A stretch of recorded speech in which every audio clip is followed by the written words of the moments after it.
kita akan mulai dulu dengan berdiskusi tentang sebelum berangkat nih. Mungkin Cesar bisa menjelaskan. Mars ini mau mengingatkan juga untuk teman-teman yang nonton nih ada acara kita lagi untuk tanggal 31 itu kita akan mengenal lebih banyak lagi alumni. Ini adalah alumni-alumni yang hits ya, yang ideal. Di sini ada Kang Taufik, kemudian ada Mbak Roro itu anggota DPR, kemudian ada Andri Rizky, dia bikin yayasan pendidikan, sama ada Dokter Anissa, dokter anak, dan ada Wafa Taftazani, itu adalah country manager untuk YouTube at Google Indonesia. Nah, nanti kita akan bahas lebih banyak tentang kontribusi lebih dalam, dan apa aja sih yang alumni-alumni LPDP ini yang sudah lakukan gitu. Gimana untuk misalnya meningkatkan chance diterimanya di kampus gitu. Apa dari LPDP apakah ada bantuan gitu misalnya? Dari LPDP sih biasanya kalau misalkan bagi yang belum lulus, biasanya kalau misalkan bagi yang belum ada LOA, letter of acceptance dari universitas, biasanya kita bisa kasih yang namanya letter of sponsor dari LPDP. Nah, nanti ketika kita apply universitasnya itu, kita kasihin itu letter of sponsor. Jadi itu bisa jadi tadi nilai tambah untuk universitasnya buat nerima kita. Oh, kita udah dapat funding nih dari lembaga di Indonesia, jadi ada plusnya itu sih. Jadi LPDP ada LOS, nanti nerbitin LOS. Letter of sponsorship ya, kalau nggak salah ya. Nah, itu ngebantu juga ya untuk kita ngelobi ke kampus. Ya. Tapi kabarnya nanti cek lagi sih, kalau nggak salah tuh sekarang LOS udah nggak diterbitin. Oh gitu? Iya. Waduh. Jadi sebenarnya ada juga letter of guarantee ya. Oh iya, itu LOG ya, benar. LOG, letter of guarantee. Juga ada. Letter of guarantee sih kayaknya yang masih ada ya. Jadi kalau udah sama lulus, aja sebenarnya intinya adalah sebagai statement bahwa kamu itu udah dapat beasiswa, udah dapat funding, jadi bisa dikasih buat nilai tambah. Benar-benar.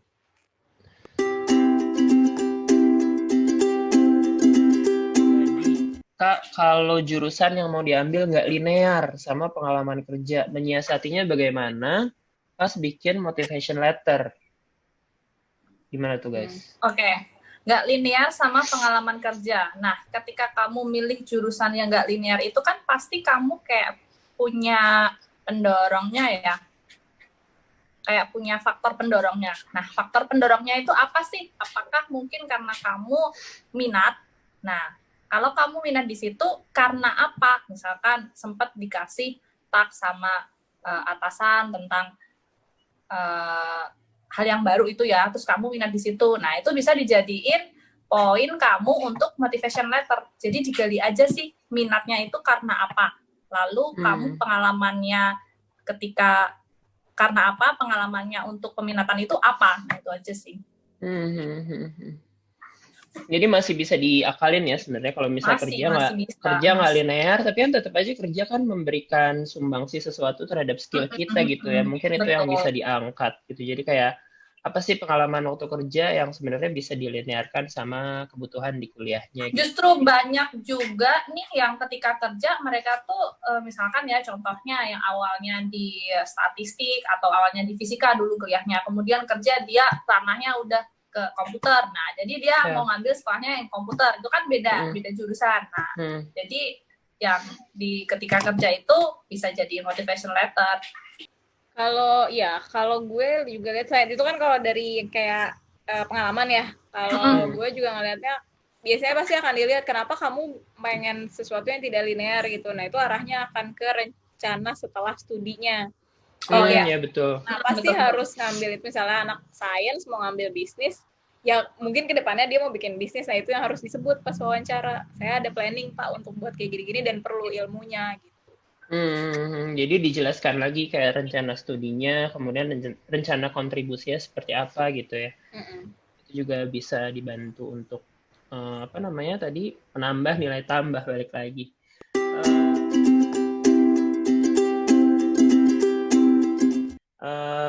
Jadi mungkin kita mulai dari, jadi kan udah dapet nih LPDP ya kan, terus ada persiapan keberangkatan. Habis itu kan berangkat nih. Itu kan jarak kurang lebih mungkin 6 bulan sampai setahun kali ya, dari mulai keterima sampai berangkat. Terus di sananya tuh mungkin ada yang mau sharing bagaimana pembiayaannya. Sebenarnya apa aja sih yang dibiayain sama LPDP itu? Mungkin Falma mau yang menceritakan? dibiayai oleh LPDP kalau dulu gue itu tuition fee yang jelas ya, yang mahal banget itu langsung ke kampus biasanya. Kemudian living allowance itu kayak biaya hidup sehari-hari kita. Dulu sih nggak tahu, kalau sekarang mungkin nanti Cesar bisa ngasih gambaran, tapi kalau dulu itu 3 bulan sekali dicairin, jadi kita rapel 3 bulan dananya dicairin di awal bulan. 3 bulan di awal kan, Val? 3 bulan di awal, ya. 3 bulan di akhir, astagfirullah. Nanti roti aking lagi. Nah, Iya, roti aking. Terus asuransi kesehatan, kemudian buku allowance tuh ada juga. Lalu udah kayaknya apa lagi ya? Oh, settlement allowance. Jadi kita buat settle pertama kali di sana buat bayar-bayar kos-kosan tuh di situ kita pakai itu. Sama pesawat ya? Oh iya, pesawat PP. Pesawat berangkat sekali, pulang sekali pulang gitu sekali. kan. Terus ada kalau untuk submit jurnal juga ada ya kalau nggak salah ternyata ya.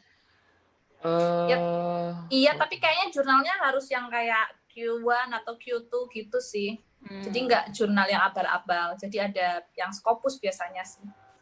Oh iya. Kerjain tesis tuh juga ada biayanya kan. Penelitian juga sebenarnya bisa ngajuin juga. Terus benar. Banyak sih di cover, hampir semuanya ya, bahkan kayak cukup berlebih gitu, alhamdulillah. Iya, bisa nabung. Ya, bisa nabung sih. Iya, ada beberapa kampus juga yang dia itu living allowance-nya ditransfer ke kampus, jadi kampus yang nyairin. Jadi kalau di Belanda tuh kalau nggak salah Wageningen tuh kayak gitu. Kalau Radboud kan dikirim langsung ke kita, ke mahasiswanya. Tapi kalau misalnya ada kampus-kampus tertentu yang dia pengennya udah gue aja yang manage uangnya. Jadi jadi kampus lah yang akan mencairkan living allowance ke mahasiswa-mahasiswanya dia gitu. Terus habis itu kan kita pakai Simonef ya, mungkin bisa diceritain dulu kalau Simonef tuh apa gitu. Jadi gimana, Ses? Simonef itu Sistem Informasi Monitoring dan Evaluasi. Jadi itu kalau dulu waktu masih kuliah, itu tuh setiap 3 bulan sekali, itu harus ngirimin hasil evaluasi. Nah, bisa berupa screen capture dari IPK ya, GPA, nilai-nilainya, atau surat dari profesornya kalau misalkan nilainya belum keluar. Nah, itu nanti harus dikirim, ditaruh di Simonef. Nanti kalau misalkan nggak kirim, nggak taruh di situ, ya LA kita nggak cair. Living allowance-nya jadi nggak cair ya untuk 3 bulan selanjutnya. Jadi memang setiap 3 bulan sekali awardee itu dituntut untuk melaporkan gitu ya, kegiatannya apa aja, akademiknya, progresnya bagaimana gitu.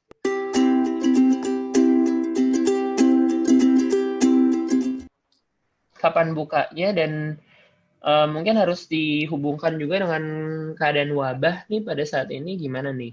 Mungkin Cesar kali ya yang tahu ya. Setahu aku 2020 tahun ini kan semuanya di pending semua ya. Bahkan pemberangkatan yang udah keterima, pemberangkatan tahun ini pun juga di pending, disuruh berangkat tahun depan. Jadi menurutku tahun ini mungkin nggak ada, akan dibuka lagi tahun depan. Tapi justru karena nggak ada itu bisa jadi kesempatan buat kalian yang mau apply LPDP itu menyiapkan semaksimal mungkin latihan-latihan soal atau gimana gitu. Jadi mumpung masih belum dibuka, buat persiapan aja. Ya benar. Jadi karena masalah wabah ini, jadi memang pada dipending ya. Bahkan yang mau berangkat tahun ini kalau nggak salah dipending juga ya. Dan apa sih, ada permintaan surat perjanjian apa gimana gitu? Kalau misalnya mau berangkat sekarang, harus menandatangani bahwa LPDP tidak menanggung kalau ada apa gitu terkait dengan wabah. Resiko gitu, ditanggung penumpang lah. Jadi memang permasalahan wabah ini juga berefek sama LPDP.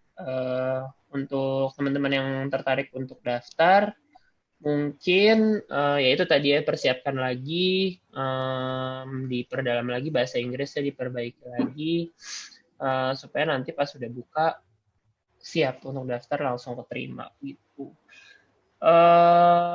Ada beberapa komunitas juga ya untuk pencari beasiswa tuh kayak sahabat beasiswa ya. Nah, Falma, kayaknya ada kerjasama juga nggak sih Falma MG? Iya sih, dulu kita sempat ngadain, kita kerja sama Wish, World Indonesia Scholarship, udah, World Indonesia Scholarship Festival. Nah, itu kita adain di 20 provinsi, utamanya adalah pelatihan beasiswa sih. Jadi kayak training-training gitu, gimana motivation letter, interview, IELTS. Kita datengin juga partner-partner dari kayak apa sih istilahnya tuh, IELTS tester, lembaga bahasa yang mengadakan ujian IELTS atau TOEFL gitu ke daerah-daerah.